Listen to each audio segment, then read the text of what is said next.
Hello, my name is Christian Distoli and welcome to the CrossFit Athletic, your guide to 2016 CrossFit Open. Today is our second part of our 4-part series where we're going to cover specific warm-up routines to help you get the most out of your open workouts. So 4 areas we need to consider for our specific routine or our specific warm-up is mobility, joints that are going to use in the workout, our nervous system. Is there a heavy load? Do we need to fire up our central nervous system? What sort of workout is it? Is it aerobic? Do we need to get our breathing and sweating before the workout? And lastly, how much volume do I need to do before the workout so I've got my rhythm and timing right? So part 1 is mobility. Okay, you need to consider what joints are being used in the workout as to what areas I need to mobilise. If I'm doing a lot of toes to bar, I need to think about mobilising those hips and hamstrings, but also I need to think about mobilising those shoulders. Your coaches should be able to help you in terms of what mobility you do, but you need to break down the workout and look at what areas of the body am I using, what areas do I need to work on, and what areas am I maybe a little bit tighter than others, so that you can work on and mobilise the body and have it ready. Our central nervous system, it's a bit like your car, you need to warm it up before you drive it. Okay, central nervous system needs to be tuned and warmed up before we really fire it up. So in terms of if there's a heavy lift, okay, you're going to need to take some time to build up to a heavyish lift. Okay, don't expect it to go out there and then bang out a PB. Okay, you should probably build up to about 90% of what your 1RM is, for example, snatch or clean and jerk.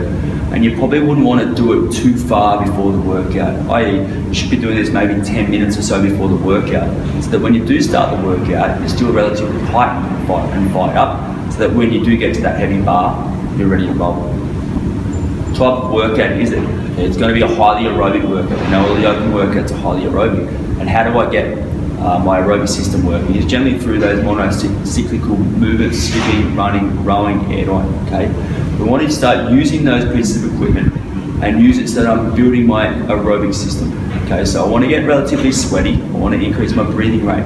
Probably want to just don't spend too much time, so I'm going to go down that lactic acid path. I want to keep it aerobic. So a simple one like rowing intervals like 20 seconds on, 40 seconds easy is a great way to engage and switch on that aerobic system so that you're ready to roll and get that workout. Number 4 is don't do too much volume before the workout.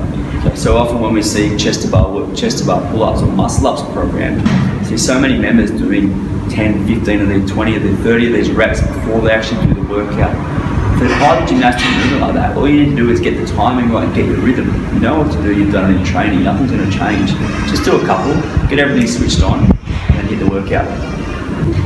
Okay, so now I'd like to take you through an example of how we would have our members prepare based on one of the open workouts that we've done in the past. So we've taken open workout 14.3, which is an 8-minute AMRAP that consisted of deadlifts and box jumps. And the deadlift was an ascending bar, so it increased the load each time we went through it. Initially what we get you to do is address your mobility, so think about what joints are going to be used in this particular movement. Ankles a lot, hips, and also shoulders, because you're using a lot of your lats in your deadlift. Okay. After we've done some mobility, maybe 10 or 15 minutes of mobilising those joints, we look at activating certain muscles. Okay, we've got to fire up the glutes, get those erectors working. So we might be doing some glute bridges with some bands. We might be doing some back extensions, maybe doing some banded back extensions to get that posterior chain working. And also we've got your hamstrings, lats. Again, there's a lot of lat in that deadlift. And then calves if you're going to be doing the tap and go box jumps. Okay, so they're the areas we need to activate. Part 2, we're going to look at increasing our breathing. So we need to get it aerobic. So we're going to jump on the rower. We might be doing 20 seconds on, 40 seconds pretty cruisy, keeping it aerobic. So you should be breathing, you shouldn't feel any lactate. Maybe do 5 sets of them when we get off there. And then we start to build up our deadlift. So we might work on that deadlift. We're going to build to a heavy deadlift. And you should roughly know by looking at the bars what weight you're going to get to. So we should be building up to that weight, get that nervous system nice and fired up. And lastly, we might just get back on that rower, get that breathing rate up, so 20 seconds on, 40 seconds easy, and then we want to get into that workout. Okay? You probably want to get into that workout pretty soon after, keeping that breathing rate up. Okay? We want to be breathing fairly hard. You should be sweaty before you start the workout. Okay? The last thing you want to be doing is get into the workout with your heart rate at normal resting heart rate. Okay? You should be pretty fired up and ready to roll. Alright, so that concludes today's episode number 2 out of a total of 4 episodes that we're hoping to bring you. If you do have any more questions, please feel free to comment below. We'll do our best to answer those questions, and we'll hopefully see you next episode.